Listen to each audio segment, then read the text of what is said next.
सामंतवाद का पतन एवं पूंजीवाद का उद्भव। पूंजीवाद का उद्भव। पूंजीवाद का उद्भव।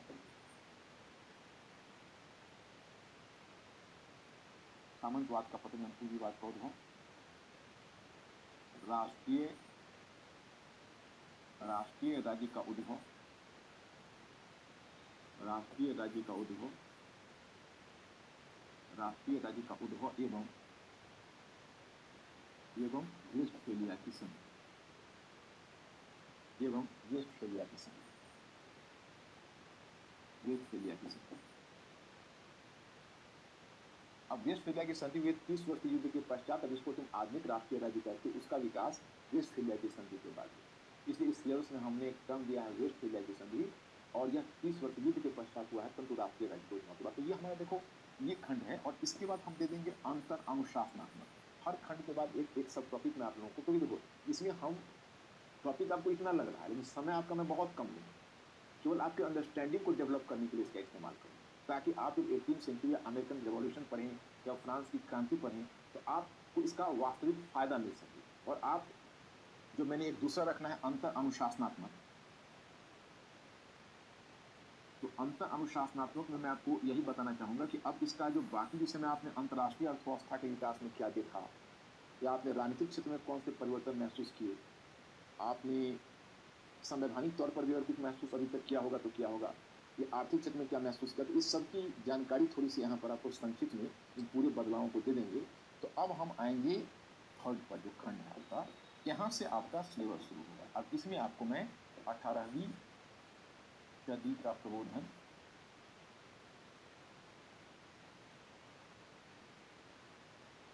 18वीं सदी का प्रबोधन,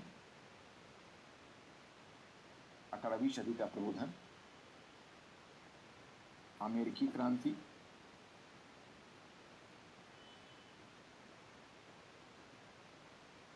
अमेरिकी क्रांति, ओके, एवं संविधान,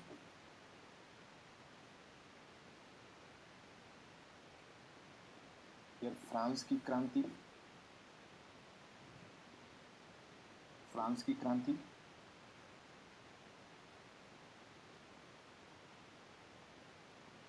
और यहाँ पर क्योंकि अमेरिकी क्रांति और फ्रांस की क्रांति से ही निकलकर आधुनिक राष्ट्रवाद आया है, तो यहाँ पर आप देखेंगे राष्ट्रवाद, यहाँ पर आप देखेंगे राष्ट्रवाद, राष्ट्रवाद का यूरोप पर प्रभाव, यूरोप पर प्रभाव, यूरोप पर प्रभाव में दोनों तीनों चीज देखेंगे।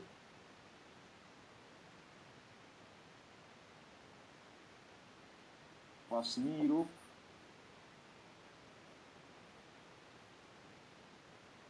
पश्चिमी यूरोप,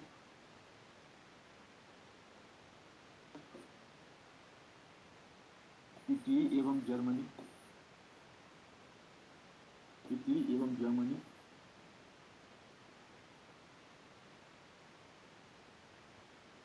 ओटोमन तथा हैब्सबर्ग साम्राज्य, ओटोमन तथा हैब्सबर्ग साम्राज्य, हैब्सबर्ग साम्राज्य। अब ये मैं थोड़ा सा आपको इसलिए बताना चाहूंगा, ये आपका सिलेबस का पार्ट है। अब देखिए ये आपका राष्ट्रवाद में किस प्रकार से आप प्रभाव डाला है, क्योंकि ये अब देखो यहाँ पर मैंने अलग अलग शब्द का प्रयोग किया, यहाँ पर गौर करना। यहाँ पर मैंने शब्द का प्रयोग किया है इसका पश्चिमी यूरोप पर प्रभाव, तो पश्चिमी यूरोप पर इसका प्रभाव अलग होगा।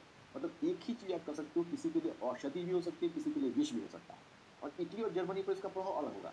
पश्चिमी यूरोप पहले से ही राष्ट्र था, पहले से वो राज्य था, एक संगठित राज्य था। अब वो आधुनिक राष्ट्र बन गया, उसमें एक जुड़े होने का भाव आ गया। और इटली और जर्मनी राज्य नहीं था, वो विभाजित था, लेकिन राष्ट्रवाद की भावना आई तो वो मैग्नेट की तरह सारे पार्ट को जोड़कर उसको राष्ट्र बना दिया। और ये जो ऑटोमन साम्राज्य, हैब्सबर्ग साम्राज्य, जो पुराने साम्राज्य थे, जो अलग अलग मत समूह के लोग थे, उन सभी ने अपने आप को अलग अलग राष्ट्र का मान लिया, तो वहां पर विघटन की स्थिति। और ये इसलिए तुम ये आगे की कहानी, ये कहानी जानोगे तब जानोगे फर्स्ट वर्ल्ड वॉर कैसे हुआ, बाल्कन क्राइसिस क्या है, बाल्कन संकट क्या है, और बाल्कन संकट फर्स्ट वर्ल्ड वॉर में कैसे घटित हुआ, नेचुरली विल अंडरस्टैंड दिस। यहाँ पर फिर मैं थोड़ा आपको अंतर अनुशासनात्मक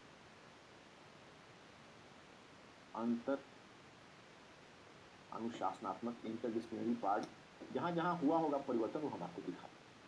अब हम यहाँ पर आते हैं, ये पार्ट आपका हो गया। अब यहाँ पर हम आएंगे औद्योगिक क्रांति, ये भी आपका सिलेबस का पार्ट है।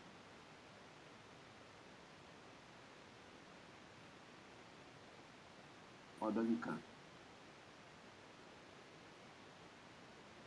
आप देखोगे ब्रिटेन में उद्भव एवं प्रभाव, ब्रिटेन में उद्भव एवं प्रभाव, जैसे यहाँ पर आपने देखा ब्रिटेन में उद्भव एवं प्रभाव, पर रूस, जर्मनी, अमेरिका भी थोड़ा देख सकते हैं, अमेरिका, जापान में औद्योगिकरण का प्रसार, औद्योगिकरण का प्रसार। अब दुनिया में इंडस्ट्रियलाइजेशन कैसे हुआ, अब इंडस्ट्रियलाइजेशन कैसे हुआ, कैसे औद्योगिक पूंजीवाद का उद्भव हुआ। अब औद्योगिक पूंजीवाद एक बहुत बड़ा परिवर्तन लाने जा रहा है। तो ये आप जैसे समय करोगे उसी समय फिर आपका, हम यहाँ पर दो चीजें देखें। एक देख लेंगे समाजवाद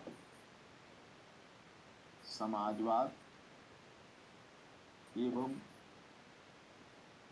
मार्क्सवाद, समाजवाद एवं मार्क्सवाद का विकास।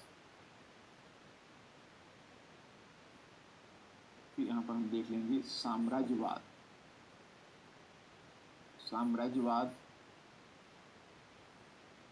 का एशिया एवं अफ्रीका,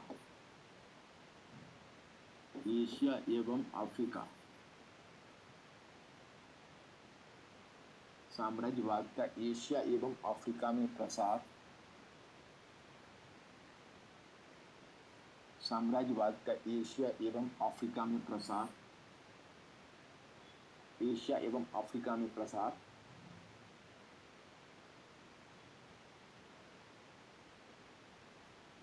तथा अफ्रीका का विभाजन,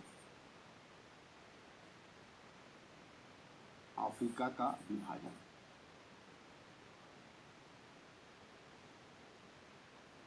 अफ्रीका का विभाजन, तो देखो ये, अब ये जो है औद्योगिक क्रांति का इसेंशियल इंपैक्ट है, ये आप दोनों देखोगे, that is the essential impact of industrial revolution. Industrial revolution आपने देखा है, उन इंडस्ट्रियल रेवोल्यूशन का ये आवश्यक परिणाम है। पर आपने देखा समाजवाद एवं मार्क्सवाद का विकास, साम्राज्यवाद का एशिया में अफ्रीका तथा अफ्रीका का विभाजन, साम्राज्यवाद में इंडस्ट्रियल रेवोल्यूशन का परिणाम होगा और समाजवाद और मार्क्सवाद भी होगा। यहाँ पर भी हम थोड़ा अंतर अनुशासनात्मक देख लेंगे जो भी होना है। अब इसके बाद सीधा आप विश्व युद्ध पर आ जाओगे। तो प्रथम विश्व युद्ध, अब कारण एवं प्रभाव तो हो ही जाएगा, प्रभाव की जगह हम देखते हैं प्रथम विश्व युद्ध का उद्भव एवं पेरिस शांति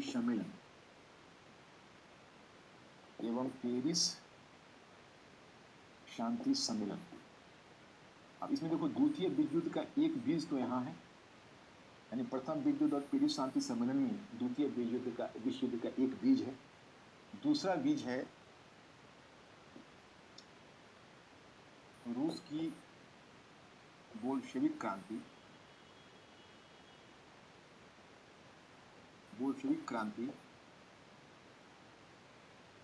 एवं आर्थिक मंदी, विश्व आर्थिक मंदी।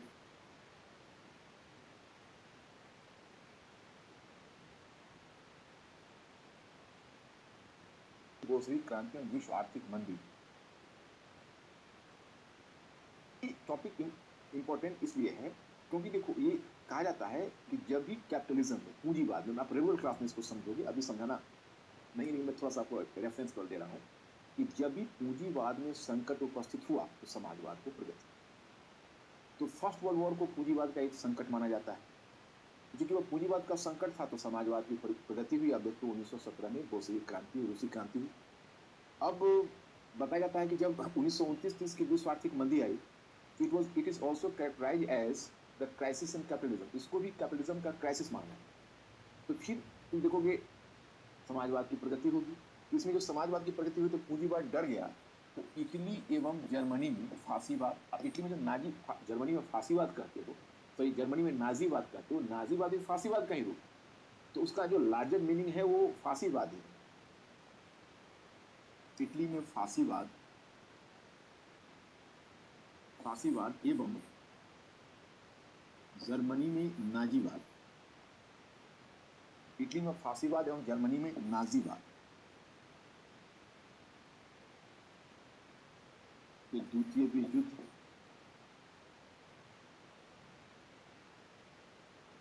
द्वितीय विश्व युद्ध, द्वितीय विश्व युद्ध में उद्भव एवं प्रभाव, द्वितीय विश्व युद्ध उद्भव एवं प्रभाव। अब जहां हमने द्वितीय विश्व युद्ध देखा, द्वितीय विश्व युद्ध का उद्भव एवं प्रभाव, ये आपके लिए इंपॉर्टेंट है।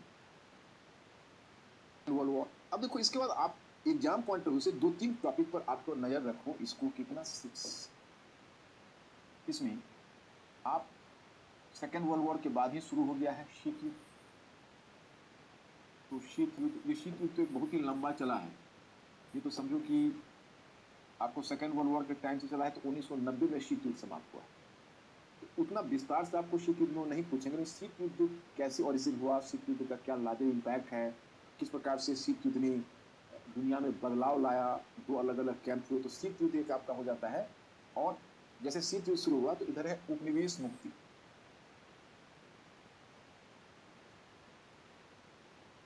उपनिवेश मुक्ति यानी डीकोलोनाइजेशन।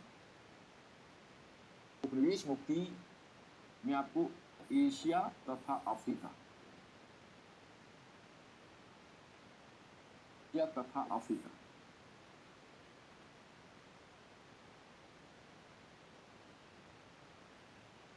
उपनिवेश मुक्ति एशिया तथा अफ्रीका। अब यहां तक जाने के बाद, यहां तक जाने के बाद आप कहा एक टॉपिक और ले लीजिए। जब उपनिवेश मुक्ति हो रही है, शीत युद्ध हो रहा है, तो संयुक्त राष्ट्र संघ, संयुक्त राष्ट्र संघ एवं गुटनिरपेक्ष आंदोलन, सेफ्टी के लिए हम इतना दें, सेफ्टी के लिए हम इतना दें। देखो तो अमूमन मैं आपको बता दूं कि पीछे मैंने जो आपको बताया था, पीछे तो आपकी पृष्ठभूमि थी, पीछे आपकी पृष्ठभूमि थी, जिसमें हमने 1 और 2 एलसीएम पर मेडिवल यूरोप और आधुनिक पश्चिम का जो मैंने 1 और 2 बताया, वो पृष्ठभूमि थी, हमारे सिलेबस का पार्ट नहीं था, उसकी संक्षिप्त जानकारी मैं आपको। फिर जहां से आपके प्रबोधन आपको जानना चाहिए, बिना प्रबोधन जाने भी आप अमेरिकी क्रांति नहीं समझ पाओगे। अब अमेरिकी क्रांति जहां से आपने शुरू किया है, वहां से लेकर और इस टॉपिक तक जब आते हो, ये आपका क्वेश्चन सेटर का ध्यान यही है। आप इनमें से कोई भी टॉपिक को क्वेश्चन के फॉर्म में आपसे पूछ सकते हैं, लेकिन मैं हर खंड के बाद हर टॉपिक, हर 2-3 जो हमारा क्लासिफिकेशन है, उस हर क्लासिफिकेशन के बाद मैं फिर अंतर अनुशासनात्मक संबंध वाले पहलू को बताऊंगा, ताकि जनरल स्टडीज का अन्य पार्ट भी आपको क्लियर हो। अब यहाँ तक पहुँच जाओगे तो हमारा हमारा काम समाप्त। अमूमन हम इसमें 1970 1980 तक पहुँच ही जाएंगे। फिर आप लोग अगर उस समय तक अपने आप को बुलंद कर लिया, आप लोगों को अगर कॉन्फिडेंस आ गया और आप लोगों ने थोड़ी इच्छा प्रकट की कि भाई अंतर अनुशासनात्मक जिस तरह से हमने आपको बताया है, तो हमने एक एक्सक्लूसिव मैटर तैयार किया हुआ है। क्योंकि मेरी इच्छा मैं हमेशा मानकर चलता हूँ कि इतिहास तो अतीत और वर्तमान के बीच संवाद का नाम है, और जब बाकी सारी खंडों के दृष्टिकोण को खोलना है तो एक स्टेप आगे भी हम बढ़ सकते हैं। और एक आपको मैं ओरिजेंटल लेक्चर दे सकते हैं, जिसमें कि हम 1970 के दशक से लेकर वर्तमान युग तक, जिसमें कोविड-19 का भी प्रभाव होगा, दुनिया में कैसे बदलाव आया वो आपको समझा, ताकि उसका उपयोग आपको एग्जाम से उसका कोई मतलब नहीं है। लेकिन मतलब एग्जाम से मतलब इस सेंस में नहीं हुआ कि वर्ल्ड हिस्ट्री में कभी भी ऐसा क्वेश्चन नहीं पूछा जाएगा, लेकिन उससे आपको बाकी विषयों को समझने में सुविधा होगी। तो मैं एक लेक्चर वैसे देना पसंद करूँगा अगर आप लोग चाहेंगे। आप लोगों से कम्युनिकेशन जुड़ता रहेगा। जिस समय आप इस टॉपिक पर पहुँचेंगे तो मुझे आभास हो जाएगा कि now you are enjoying and you are in a position to go further, तो हम चले जाएँगे, अन्यथा यहीं रोक देंगे, हमारा काम तो हो जाएगा। You just decide like okay. तो इस प्रकार से आपका वर्ल्ड हिस्ट्री का सिलेबस बनेगा। अब इसमें एक चीज़ ये तो हुआ आपका पढ़ाई का, अब आप कहेंगे लिखना और लिखने की। तो लिखना देखो, लिखना भी एक आर्ट होती है, बिल्कुल। जैसे मैं एक एग्ज़ाम्पल बताता हूँ। जैसे जो स्तरीय लेखन होता है,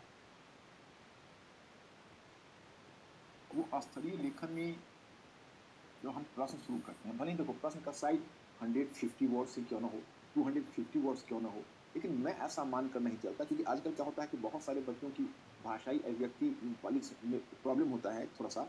तो उसमें क्या होता है कि वो सोचते हैं कि हम अगर इन्फॉर्मेशन या सूचना देते चले जाएँगे, ठीक है। कुछ ऐसे पार्ट भी है जहाँ पर सूचना देने से भी आपका काम, तो खैर सूचना देने से तो मेरे विचार में कहीं भी काम नहीं चल सकता। आपको सूचनाओं को थोड़ा-सा व्यवस्थित तो रखना ही पड़ेगा, लेकिन विशेषकर जो हार्डकोर सोशल साइंस है, आपका जो देखो जो प्रॉब्लम वो आपको दिया है, उसको तो थोड़ा-सा एडजस्ट करना ही पड़ेगा। तो मेरे विचार से एक आध लाइन इंट्रोडक्शन का, एक लाइन तो कम से कम होना चाहिए। अब इंट्रोडक्शन का एक लाइन होना चाहिए तो क्वेश्चन 2 टाइप के पूछते हैं। जैसे मैं आपको एक उदाहरण बताता हूँ। इसी में मैंने एक प्रश्न 2019 का ही रखा है। तो ये प्रश्न देखिए, आपका 2019 का एक क्वेश्चन पूछा है कि प्रश्न है, प्रश्न का उत्तर नहीं करा रहा है, मैं कोई तरीका आपको बता रहा हूँ, क्योंकि पूरा प्रश्न का उत्तर तब कराऊंगा जब आप अमेरिकी क्रांति और फ्रांसीसी क्रांति समझ लेंगे। अगर आपने अमेरिकी क्रांति और फ्रांसीसी क्रांति नहीं समझा हुआ है, तो अभी अगर मैं पूरा का पूरा उत्तर लिखाऊंगा तो आपको वो मजा नहीं आएगा। इसलिए इसको मैं आगे जरूर करवाऊंगा क्लास में ही। जैसे जैसे आपका सिलेबस बढ़ता जाएगा, जो भी क्वेश्चन आता जाएगा, या कुछ क्वेश्चन मैं अपने मन से फोन करूंगा आप लोगों के लिए और सबका उत्तर लिखवाता जाऊंगा। अभी मैं तरीका के विषय में बता रहा हूँ। तो उसमें क्या होता है कि ये प्रश्न आपका है कि स्पष्ट कीजिए,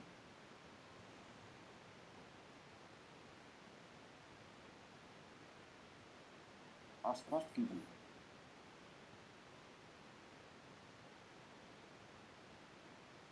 स्पष्ट कीजिए कि अमेरिकी और फ्रांसीसी क्रांति में, कीजिए कि अमेरिकी एवं फ्रांसीसी क्रांति में, अमेरिकी एवं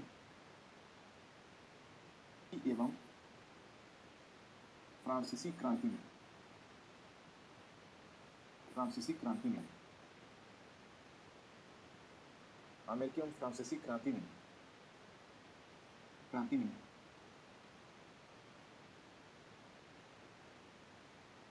एक विश्व,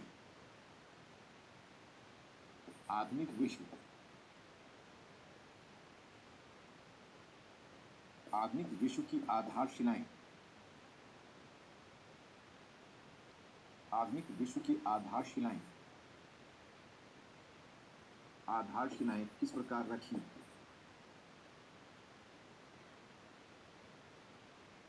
किस प्रकार रखी। अब देखिए, तो क्वेश्चन नॉर्मली मैं आपको बताऊं कि दो टाइप्स के क्वेश्चन, दो टाइप के। एक टाइप का क्वेश्चन होता है जिसे हम कहते हैं argumentative question, sorry hypothetical question.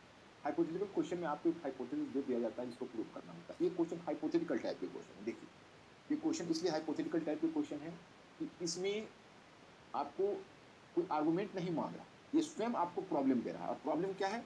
उनका प्रॉब्लम यह है कि स्पष्ट कीजिए कि अमेरिकी एवं फ्रांसीसी क्रांति में आधुनिक विश्व की आधारशिलाएं किस प्रकार रखी। मैंने आपको बताना है कि इन दोनों ने आधुनिक विश्व की आधारशिलाएं किस प्रकार रखी। तो ये हाइपोथेसिस दे दिया, उस हाइपोथेसिस को सिर्फ आपको प्रूव करके दिखाना है। आपका रोल यहाँ वो सीमित कर दिया है कि केवल आपको जो दिया गया है उस पैरामीटर में आप काम करिए। अब इस एक दूसरी टाइप का प्रश्न होता है जिस प्रश्न को कहते हैं आर्गुमेंटेटिव क्वेश्चन। यानी आर्गुमेंटेटिव क्वेश्चन में क्या होता है कि वो आपको उसमें आर्गू करना पड़ेगा कि ये सॉल्व है। जैसे अगर यही देखिए, अगर वो बदल देंगे, जैसे क्वेश्चन को पहले जब देखिए तो एनालाइज कीजिए, तो कीवर्ड्स को पकड़िए, कीवर्ड से अस्पष्ट कीजिए। पहले ही पता चलेगा भाई हमारा काम अस्पष्ट करना है। अमेरिकी एवं फ्रांसीसी, ठीक, आधुनिक विश्व, आधुनिक विश्व आधारशिला किस प्रकार। तो अब ये क्वेश्चन ही बता रहा है। अब कीवर्ड्स जो क्वेश्चन में होता है वो सबसे लास्ट में भी कुछ होता है। जैसे अब मैं आपको बताऊं कि इसको अगर आर्गुमेंटेटिव बनाना हो, आप हमें कहें तो हम आर्गुमेंटेटिव बना देंगे। इसमें सिर्फ हम इसको ऐसे बदल दें कि अमेरिकी क्या आपके विचार में अमेरिकी क्रांति और फ्रांसीसी क्रांति में आधुनिक विश्व की आधारशिलाएं रखने में सफलता पाई थी, तो आर्गुमेंटेटिव हो जाएगा। तब हमें लिखना पड़ेगा यहाँ तक तो पाई थी, परंतु यहाँ तक नहीं पाई थी, क्योंकि ह्यूमैनिटी में कोई भी कंप्लीट नहीं। सामाजिक विज्ञान को पढ़ रहे हैं, उसमें हर चीज पर प्रश्न लगाया जा सकता है। दुनिया में ना तो कोई ऐसी विचारधारा है जिसकी सीमा नहीं है, दुनिया में ऐसी कोई विचारधारा, न ऐसी कोई पद्धति है जिसकी सीमा नहीं है, दुनिया में ऐसी कोई नीति नहीं है जिसकी सीमा नहीं है, दुनिया में ऐसी कोई सरकार नहीं है जिसकी सीमा नहीं है, सबकी अपनी-अपनी सीमा है। इसमें हमें यह देखना है कि जब इन सभी की अपनी-अपनी सीमाएँ हैं, इसके बीच से रास्ता कैसे निकालें इन सीमाओं को लेकर? तो वो क्वेश्चन इंडिकेट करे। हमें फेवर में जाना है, अगेंस्ट में जाना है, हमें सीमा लिखनी है, नहीं लिखनी है, ये हम नहीं डिसाइड करेंगे, वो प्रश्न डिसाइड करेंगे। अब इसी प्रश्न को देखिए, अगर आर्गुमेंटेटिव बनाना है तो यहाँ पर जैसे आपका एक स्टेटमेंट होता है व्याख्या कीजिए, कीवर्ड, विश्लेषण कीजिए, मैं सबका मीनिंग आपको बताऊँ, विश्लेषण कीजिए। तो ये सब शब्द का मतलब हो जाता है कि हमको उसको प्रूव कर देना है इसी स्टेटमेंट। वहीं पर अगर पूछता समालोचनात्मक परीक्षण कीजिए, विवेचन कीजिए, युक्त विवेचन कीजिए, उनका कनोटेशन बदल जाता है। एक ही दिन में आज ये सारी बातें आपको नहीं सिखाऊंगा, मैं जैसे जैसे क्वेश्चन में बढ़ूंगा आगे, वैसे वैसे मैं टर्म का मीनिंग भी बताऊंगा और आपको उस टर्म की डिमांड को भी बताऊंगा भाई क्या टर्म्स है इसके। यहाँ पर आप देखते हैं, स्पष्ट कीजिए कि अमेरिकी एवं फ्रांसीसी क्रांति ने आधुनिक विश्व की आधारशिलाएं किस प्रकार रखी। तो अब इसमें कहोगे एक इंट्रोडक्शन तो देना ही पड़ता, तो अब कहोगे भाई इंट्रोडक्शन हम कैसे दें, हमारा इंप्रेसिव इंट्रोडक्टरी लाइन कैसे आए। तो एक कहावत आपने सुनी होगी, जितना शक्कर डालोगे उतना मीठा होगा। लेकिन अब कितना मीठा होगा वो शक्कर पर डिपेंड करेगा, और कितना शक्कर डालोगे वो डिपेंड करेगा कि आप में शक्कर देने की क्षमता कितनी है। तो आपका जो कॉन्सेप्ट क्लियर होगा, तो आपकी अवधारणा स्पष्ट होगी, तो आपके समझ का स्तर बढ़ेगा, ऑटोमेटिकली जो इंट्रोडक्शन है वो प्रभावी होगा। अब ये पूछ रहा है आधारशिलाएं रखी, तो अब हमको शुरू करना है तो हम ऐसे शुरू कर सकते हैं इंट्रोडक्शन में कि अमेरिकी क्रांति, अमेरिकी क्रांति एवं फ्रांस की क्रांति, फ्रांस की क्रांति, विश्व शब्द का प्रयोग किया ना, देखा क्रांति, विश्व इतिहास, विश्व इतिहास में एक विभाजक रेखा बनकर आई, एक विभाजक रेखा बनकर आई, एक विभाजक रेखा बनकर आई। अच्छा, एक विभाजक रेखा बनकर आई थी। इनके माध्यम से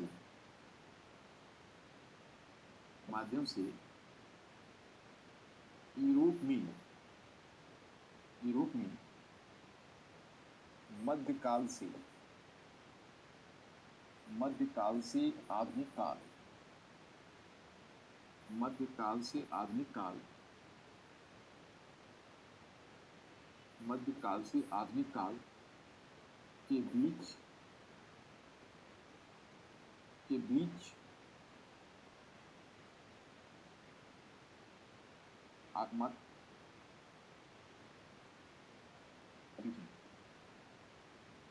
मध्यकाल से आधुनिक काल की ओर संक्रमण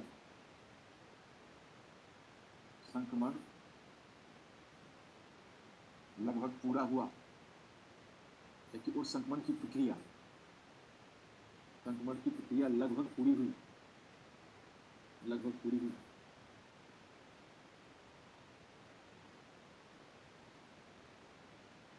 इतना ही नहीं,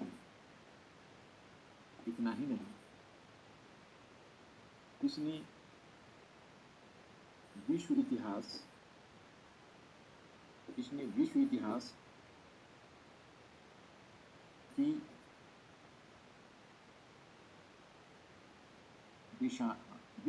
की दिशा, विश्व इतिहास की दिशा भी बदल दी, विश्व इतिहास की दिशा भी बदल दी। अब देखिए, आपका जैसे मैंने कहा कि ये सब पूरा इंट्रोडक्शन नहीं है, इंट्रोडक्शन तो आपका एक लाइन। अब इसी में इसका पूरा उत्तर का सार छिपा हुआ, 250 वर्ड्स के क्वेश्चन, थोड़ा सा स्पेस तो आपको इसमें मिल ही जाएगा। तो अब इसमें जैसे पहला आप इंट्रोडक्शन दे, तो इंट्रोडक्शन के बाद का आप स्टैंडर्ड राइटिंग में थीसिस आता है, थीसिस आता है। तो थीसिस का मतलब हुआ कि वो प्रभावी लाइन जो आपको रास्ता दे रहा है। यहाँ पर आपका जो थीसिस है वो है कि इनके माध्यम से यूरोप में मध्यकाल से आधुनिक काल के संक्रमण की प्रक्रिया लगभग पूरी। लेकिन गौर करने वाली बात है कि हम यूरोप पर नहीं रुक पाए। यूरोप पर नहीं रुकने की वजह थी क्योंकि इस क्वेश्चन का डिमांड था विश्व इतिहास की आधारशिलाएं। विश्व इतिहास नहीं, विश्व, हाँ, कि विश्व की आधुनिक विश्व की आधारशिलाएं रखी। तो आधुनिक विश्व की आधारशिलाएं रखी, यहाँ पर हम यूरोप शब्द का प्रयोग कर रहे हैं। तो हमारे क्वेश्चन का जो मूल डिमांड है वो पूरा नहीं हो पा रहा है। तो हमको यूरोप से विश्व पर आना है। लेकिन सवाल ये उठता है, अमेरिकी क्रांति और फ्रांस की क्रांति घटित हुई उस समय यूरोप तो परिवर्तन की प्रक्रिया से तभी से गुजर रहा है, जो मैं आपको पीछे वाले खंड में बताया कि व्यावसायिक क्रांति है, पुनर्जागरण है, धर्म प्रधान आंदोलन है। तो वहीं से यूरोप परिवर्तन की प्रक्रिया से तो ऑलरेडी गुजर रहा है, कोई नई चीज नहीं है। लेकिन वह जो परिवर्तन या संक्रमण की प्रक्रिया है, उस संक्रमण की प्रक्रिया इस काल की अवस्था में आकर पूरी होती है। तो चूंकि इस अवस्था में आकर पूरी होती है, इसलिए हम यहाँ तक की चीजों को ले रहे हैं। मतलब सॉरी, इसलिए मैं पहले तो यूरोप हमें दिखाना पड़ेगा कि यूरोप ही तो खुद स्वयं संक्रमण की प्रक्रिया से गुजर रहा है। और एक बार जब आधुनिक यूरोप का विकास हुआ तो फिर आधुनिक विश्व के विकास की दिशा तैयार हुई, इसलिए दूसरा लाइन हमें देना पड़ा। तो आपका स्टैंडर्ड राइटिंग में है, पहले क्वेश्चन को हम सही तरीके से एनालाइज करेंगे, क्वेश्चन का डिमांड क्या है। तो एक बार हमने क्वेश्चन का डिमांड समझ लिया, तो अब हमें उस क्वेश्चन को पकड़ना है कि हाइपोथेटिकल क्वेश्चन अथवा आर्गुमेंटेटिव क्वेश्चन है। पकड़ में आ गई भाई ये क्वेश्चन हाइपोथेटिकल क्वेश्चन है, तो हमने इंट्रोडक्शन दिया और थीसिस लिखा। थीसिस का मतलब होता है कि संबंधित प्रश्न पर जो हमारा स्टैंड होता है, वो स्टैंड वाली चीज ज्यादा चुनौतीपूर्ण तब होती है जब क्वेश्चन आर्गुमेंटेटिव होती है। लेकिन अगर क्वेश्चन हाइपोथेटिकल होता है तो स्टैंड वाली चीज हमारे लिए बहुत ज्यादा मुश्किलें नहीं पैदा करती, हम आराम से स्टैंड वाली चीजों को लिख सकते हैं।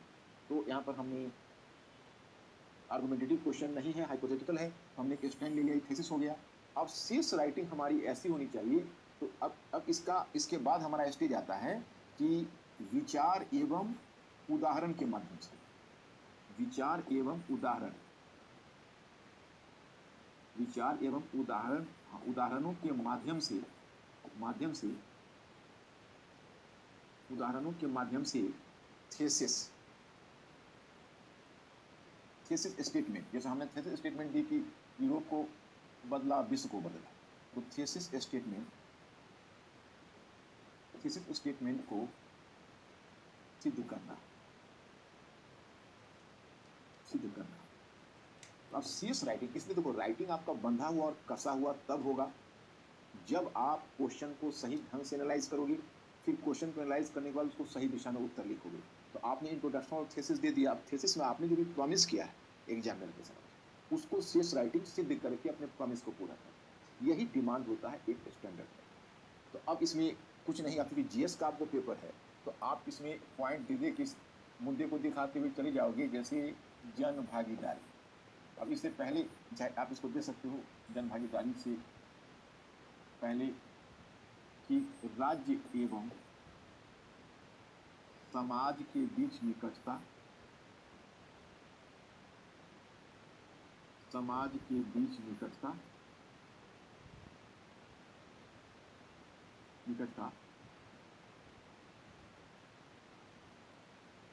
अर्थात राजनीति में जन भागीदारी का मार्ग तैयार हुआ।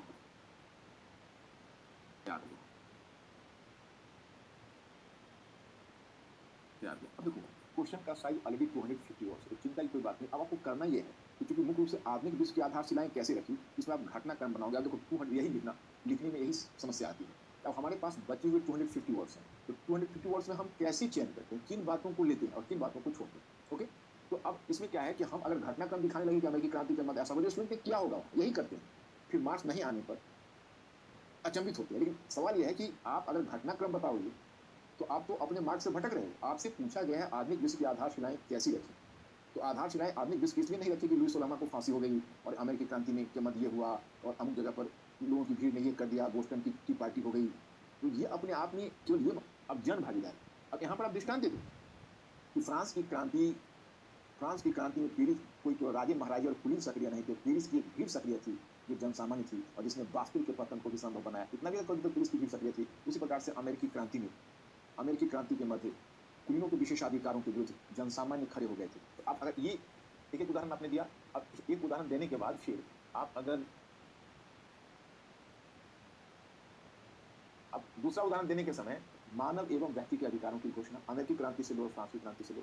फिर तीसरा तुमने यहाँ पर दे दिया कि गणतंत्रवाद, वहाँ भी गणतंत्र की स्थापना हुई, यहाँ भी गणतंत्र की स्थापना हुई। फिर आप संविधानवाद को प्रोत्साहन, उसको दे दिया, आधुनिक संविधान की स्थापना। ये दोनों, अमेरिकी संविधान दुनिया की पहली लिखित दुनिया की पहली लिखित आधुनिक संविधान था। फिर फ्रांसीसी क्रांति के बाद संविधान का निर्माण हुआ। फिर आप गणतंत्रवाद तो दे ही दिया है आपने। उसके बाद संघीय व्यवस्था, अमेरिकी क्रांति में फिलाडेल्फिया कांग्रेस ने एक संघीय व्यवस्था की नींव डाली। संघीय व्यवस्था दुनिया के बाकी बहु नस्लीय, बहु सांस्कृतिक देशों के लिए एक मॉडल बन गया। और उसी प्रकार से प्रजातंत्र का, तब समाजवाद का, तब और आप देखो कि इस प्रकार से यूरोप का रूपांतरण हुआ। और फिर यूरोपीय उपनिवेशवाद और साम्राज्यवाद के माध्यम से ये नवीन विचार दुनिया के बाकी क्षेत्रों में फैल गए। एशिया और अफ्रीका में, वहाँ भी नवीन चेतना को प्रोत्साहन मिला। वहाँ ये जो समाज, प्रजातंत्र, गणतंत्रवाद, संविधानवाद जैसी चीजों ने दुनिया के अन्य क्षेत्रों में भी परिवर्तन को प्रोत्साहन दिया।